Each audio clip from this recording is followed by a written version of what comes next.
Social post channel ప్రేక్షకులకి మంత్రబలం కార్యక్రమానికి స్వాగతం. ఓం శారదా శారదాంబోజ వదనా వదనాంబుజే సర్వదా సర్వదాస్మాకం సన్నిధిం క్రియాతు వ్యాసాయ విష్ణురూపాయ వ్యాసరూపాయ విష్ణవే నమో వై బ్రహ్మనిధయే వాసిష్ఠాయ నమో నమః. ఓం బాసరవాసిన్యై నమః. శ్రీమాత్రే నమః. జ్ఞానసరస్వత్యై నమః. శ్రీగురుభ్యో నమః.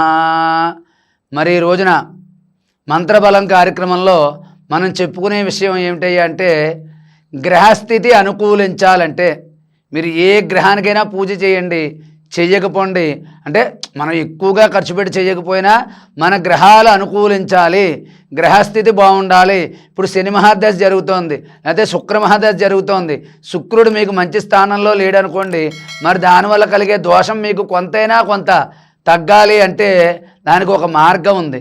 ఎందుకంటే మహావిష్ణువు భక్తుల కోసం ఎన్నో అవతారాలు ఎత్తాడు, ఎన్నో రూపాలు ధరించాడు. ఎంతోమంది భక్తుల్ని నీవే దిక్కు అన్న వాళ్ళకి ఆయన శరణం ఇచ్చి కాపాడాడు.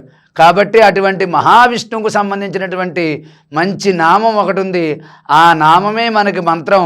ఆ యొక్క మంత్రాన్ని కనుక మనం జపించినట్లయితే ఆ మహావిష్ణువు వారి యొక్క భక్తులను ఏ విధంగా రక్షించి కాపాడాడో, ఎటువంటి సమయంలోనైనా సరే ఆ గజేంద్ర మోక్షంలో ఆ యొక్క లక్ష్మీదేవి సమేతంగా ఉన్నటువంటి సమయంలో ఆ గజేంద్రుడు మొరపెట్టుకుంటే అక్కడి నుంచి వచ్చి తను ఏ స్థితిలో ఉన్నాడో, ఏం చేస్తున్నాడో, ఎక్కడున్నాడో కూడా ఆలోచించకుండా ఆ భక్తుడు మొరల కోసం ఆ భక్తుడు మొర ఆలకించి ఆ భక్తుడి యొక్క బాధని తీర్చాలి, ఆ భక్తుడి యొక్క కష్టాన్ని తొలగించాలి, భక్తుడిని ఆదుకోవాలని చెప్పి ఎటువంటి పరిస్థితుల్లో ఉన్నా కూడా వచ్చి ఆ గజేంద్రుణ్ణి రక్షించాడు.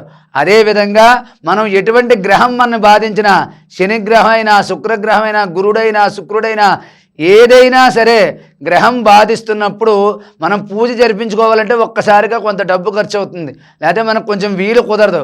కానీ ఈ లోపల గ్రహస్థితి మనకు అనుకూలంగా ఉండి ఆ గ్రహం మనని బాధించకుండా ఉండాలి అని ఉంటే కనుక మహావిష్ణు సంబంధమైనటువంటి ఒక మంచి మంత్రం ఉంది. ఆ మంత్రాన్ని మీరు ప్రతిరోజు కూడా ఉదయం సాయంత్రం 41 రోజు ఉదయం 108 సార్లు, సాయంత్రం 108 సార్లు పఠించాలి. పఠించడంతో పాటు ఆ మంత్రం ఏంటంటే ఓం శ్రీ విశ్వక్సేనాయ నమః. ఓం శ్రీ విశ్వక్సేనాయ నమః ఈ యొక్క మంత్రాన్ని జపిస్తూ ఉండాలి. ఉదయం 108 సార్లు, సాయంత్రం 108 సార్లు. అదేవిధంగా నవగ్రహ శ్లోకం చాలామందికి తెలుసు, చాలామందికి వచ్చు. మీరు ఏ దేవాలయానికే వెళ్ళండి, అక్కడ నవగ్రహాల యొక్క మండపం ఉంటుంది. ఆ మండపం దగ్గర ఈ శ్లోకం తప్పకుండా ఉంటుంది. ఆదిత్యాయ సోమాయ మంగళాయ బుధాయ చ గురు శుక్ర శనిభ్యశ్చ రాహవే కేతవే నమః. మరొక్కసారి ఆదిత్యాయ సోమాయ మంగళాయ బుధాయ చ గురు శుక్ర శనిభ్యశ్చ రాహవే కేతవే నమః. ఈ యొక్క శ్లోకాన్ని నవగ్రహాలు ఉన్న చోటకు వెళ్ళి 9 సార్లు ప్రదక్షిణ చేస్తూ ఈ యొక్క మంత్రాన్ని ఓం విశ్వక్సేనాయ నమః, ఓం శ్రీ విశ్వక్సేనాయ నమః మంత్రాన్ని 108 సార్లు ఆదిత్యాయ సోమాయ మంగళాయ బుధాయ చ గురు శుక్ర శనిభ్యశ్చ రాహవే కేతవే నమః ఈ యొక్క శ్లోకాన్ని 9 సార్లు పఠించండి. నవగ్రహాల చుట్టూ ప్రదక్షిణ చేయండి. మీకు అవకాశం ఉంటే యథాశక్తిగా నవగ్రహాలను శుభ్రంగా, అక్కడ నీళ్లు అందుబాటులో ఉంటాయి, ఆ నీటితో శుభ్రంగా నవగ్రహాలను కడిగి ఆ యొక్క పసుపు కుంకుమ గంధము పెట్టి మీకు అందుబాటులో ఉన్న పుష్పాలు పెట్టి ఆ నవగ్రహాలకు నమస్కరించండి. ఈ శ్లోకాన్ని చదవండి, ఈ మంత్రాన్ని చదవండి. అదేవిధంగా మీ యొక్క జాతక రీత్యా ఎటువంటి గ్రహాలు బాగున్నాయి, ఏ గ్రహం బాగులేదో మీ దగ్గరలో ఉన్న పురోహితుల ద్వారా కానీ, బ్రాహ్మణుల ద్వారా కానీ మంచి పురోహితుల్ని సంప్రదించి మీ గ్రహస్థితి తెలుసుకుని గ్రహాలకి శాంతి జరిగే విధంగా జపం, హోమం, తర్పణం, జపం, తర్పణం, హోమం ఈ 3 చేయించుకోవడం చాలా మంచిది. అదేవిధంగా ఈ యొక్క సూర్యుడికైతే గోధుమలు, చంద్రుడికైతే బియ్యం, కుజుడికైతే కందులు కానీ కందిపప్పు కానీ, బుధుడికైతే పెసరపప్పు, పెసలు, గురుడికైతే శనగపప్పు కానీ శనగలు కానీ, శుక్రుడికైతే బొబ్బర్లు, శనీశ్వరుడికైతే కనుక నల్ల నువ్వులు, రాహుకి మినుములు కానీ మినపప్పు కానీ, కేతువుకి ఉలవలు.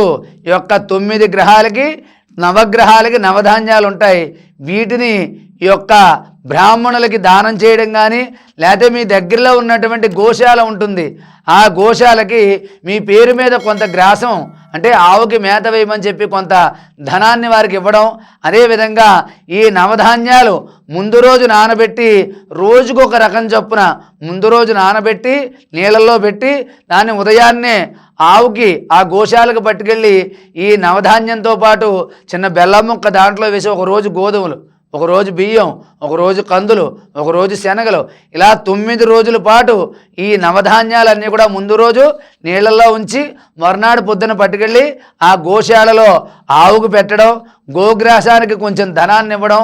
అదేవిధంగా మీకు అందుబాటులో పురోహితులు బ్రాహ్మణులు ఉంటారు, వాళ్ళ ద్వారా మీ జాతక రీత్యా ఏ గ్రహం బాగులేదో తెలుసుకుని ఆ గ్రహానికి జపం చేయించుకుని హోమం చేయించుకుని దానికి తగినటువంటి దానం చేయించుకోవడం కూడా మంచిదే. ఈ కార్యక్రమాలన్నీ చేసి లోపల కొంతలో కొంత గ్రహస్థితి మనకు అనుకూలంగా ఉండాలి, గ్రహాలు అనుకూలంగా ఉండాలి.